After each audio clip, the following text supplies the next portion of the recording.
My name is Rachel Harris, and I'm turning 33.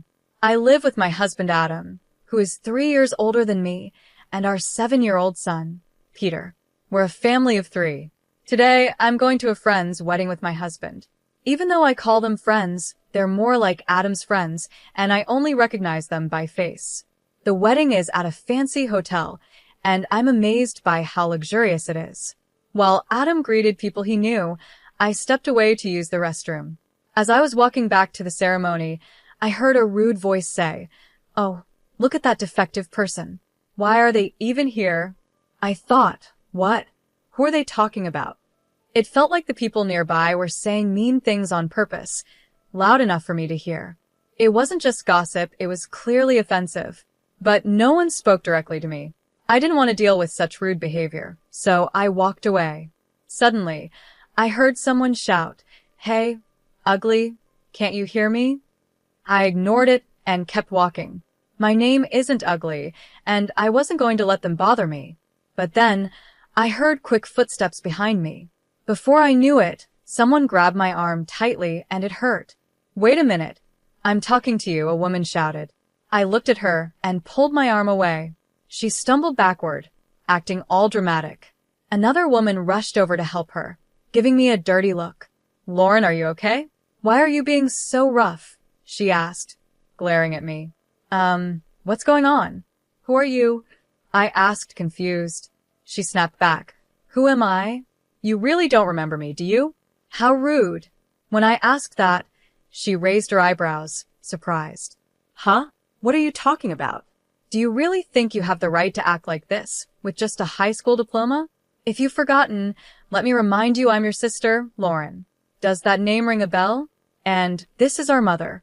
Can you honestly say you've forgotten your own mom?" I thought for a moment and nodded slightly. Maybe there was someone with that name in my past, but I didn't want to waste time talking seriously with them. My response only made them angrier. At that moment, 3 men hurried over. "What's going on?" "We could hear the shouting from over there. Lauren, aren't you ready yet? You're still in your regular clothes you need to change for the wedding," one of them, who she called Dad, said. Lauren pointed at me and yelled, this suspicious person sneaked into our wedding. Get her out of here right now." The 3 men reacted very differently. The one she called Dad looked at me with wide eyes and then a clear look of displeasure.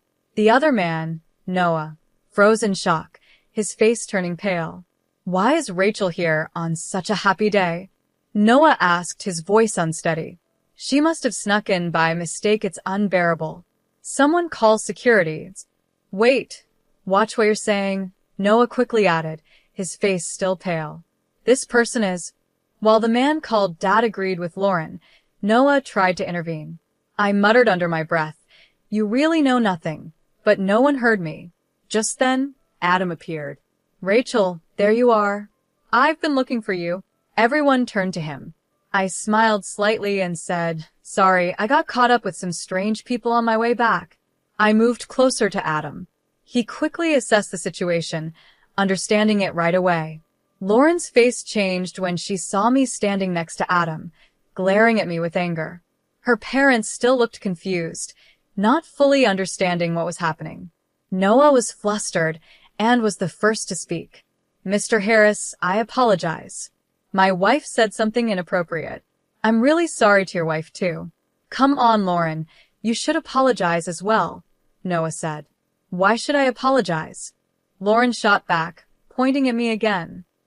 "She's the one who should be sorry. This disrespectful person barged into our special day. I don't know how she got here, but she's a disgrace to our family.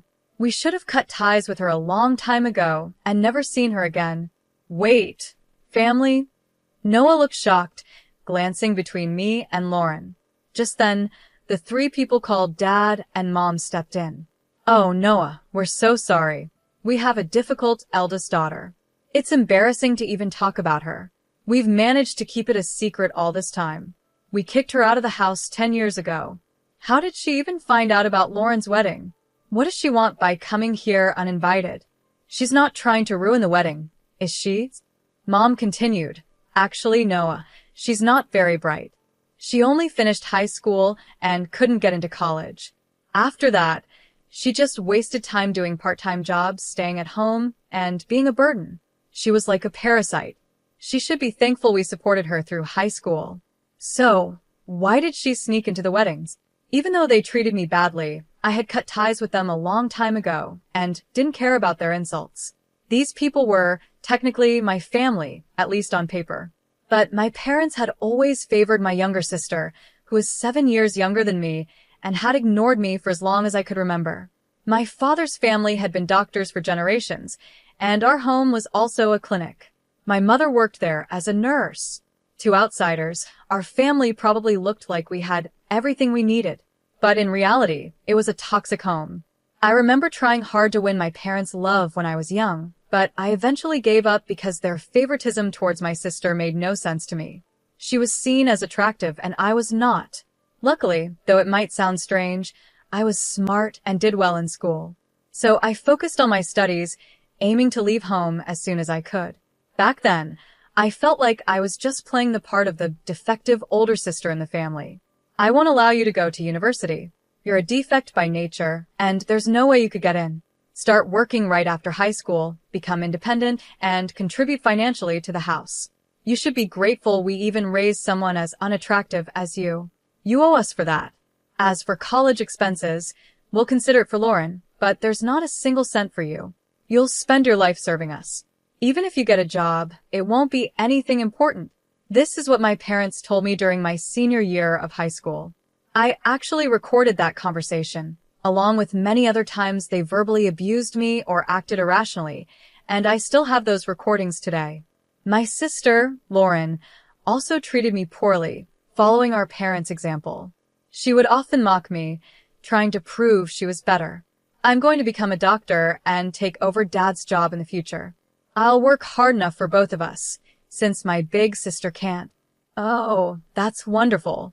Yes, learn from her mistakes, and dear best, Lauren. Don't worry, we'll support you fully, unlike your sister. You're truly our pride. They would have conversations like this right in front of me, as if I wasn't there. It felt like watching a bad play. After high school, I worked different part-time jobs for about 4 years. I still lived at home, even though they called me a burden. They wouldn't let me leave because they wanted to use me when it suited them. But secretly, I rented an apartment.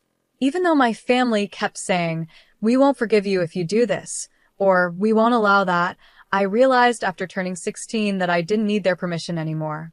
Of course, there were challenges like needing a guarantor for some things, but I made it work. I also intentionally reported less income from my part-time jobs so they couldn't demand much money from me. I started investing, slowly building up my savings.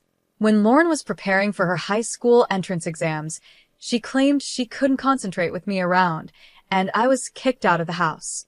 My parents probably thought I'd come crawling back, but for me, it was the perfect chance to finally be independent. They must have been surprised that I, the daughter they thought was incapable, never returned. But soon, it didn't matter to them. For my parents, having Lauren was enough. Now, 10 years have passed since then. I overheard a heated argument between Lauren and a man named Noah. Today was their wedding day, so now they're married. Although my sister's name was on the invitation, I didn't think much of it at the time because I had already lost interest in this family. Why are you taking her side? I've been saying she's suspicious. Just her being here ruins the mood. Kick her out, Lauren demanded. Noah replied, I've told you several times. I invited these people. You even checked the invitations with me, remember? They're official guests, so you should apologize for what you said earlier. Hearing this argument so close to their wedding was unsettling.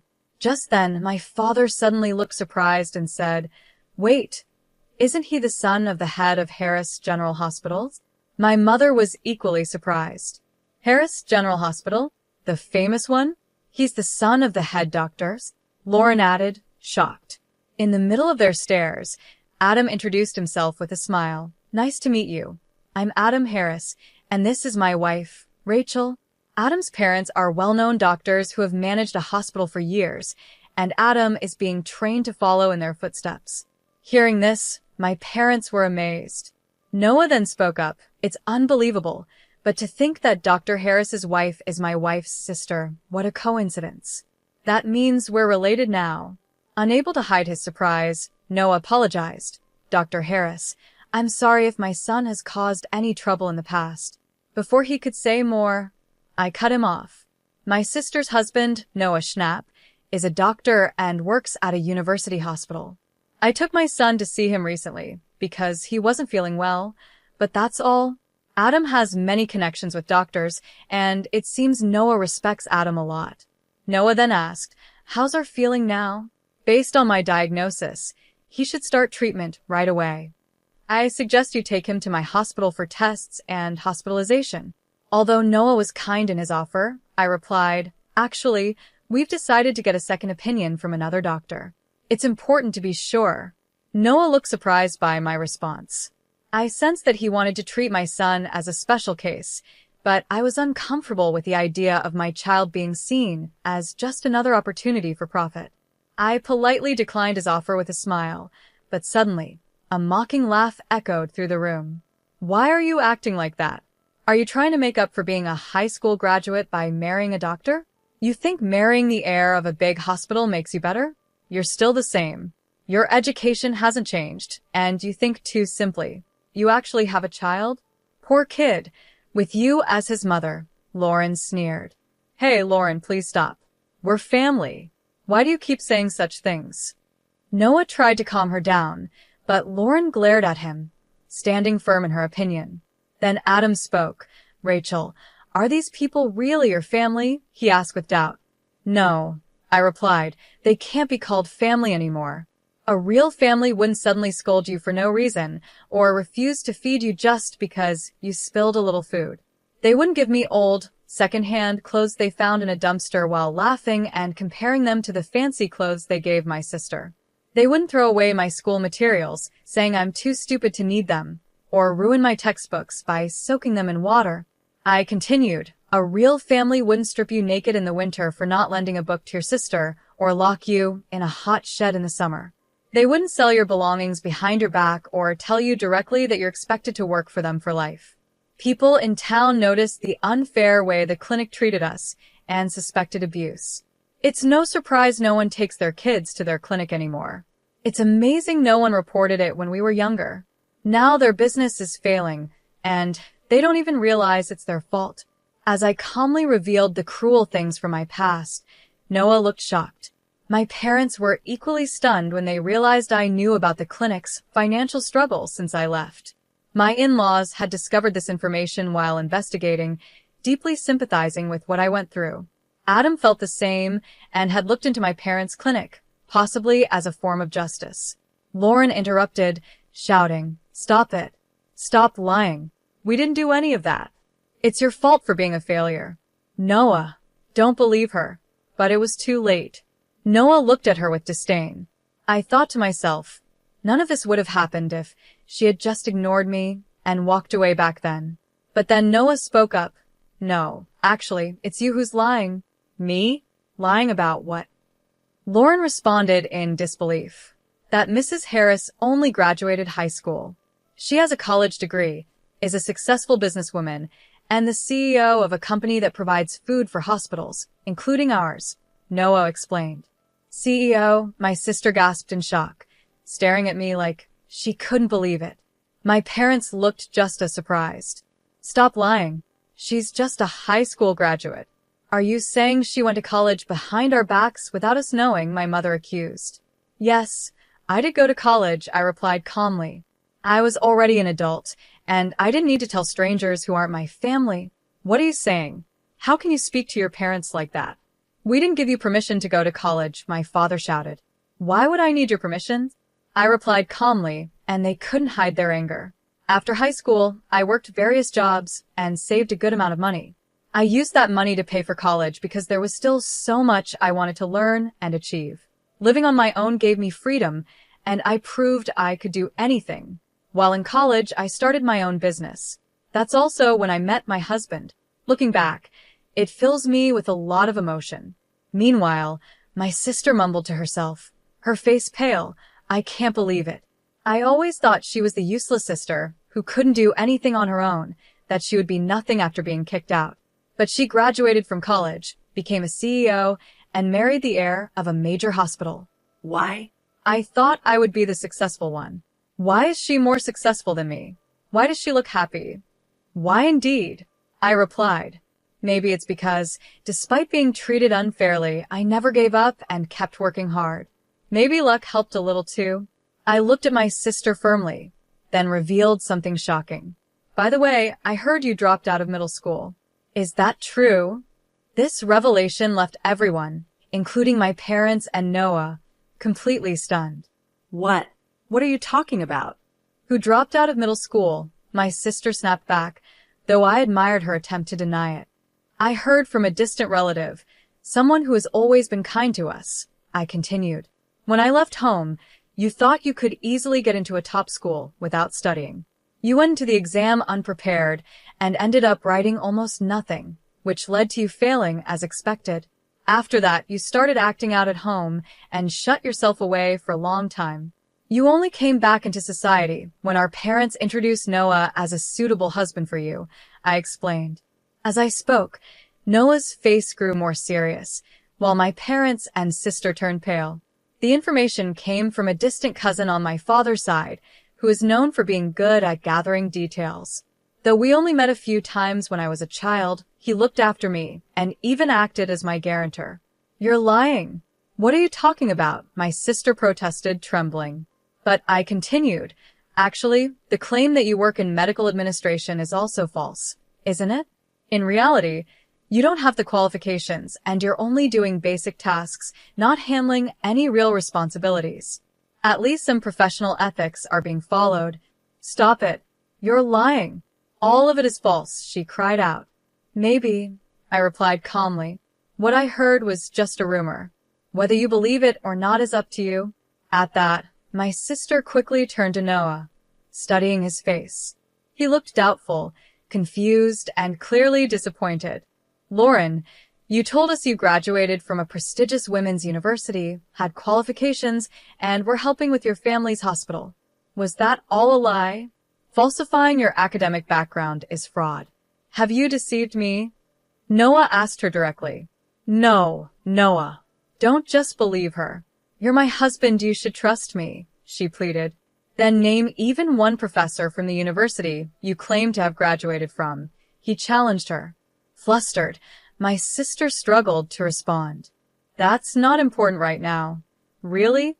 Well, let's call a professor from the department you said you attended. They're also a family friend and know us well, Noah proposed, ready to find out the truth.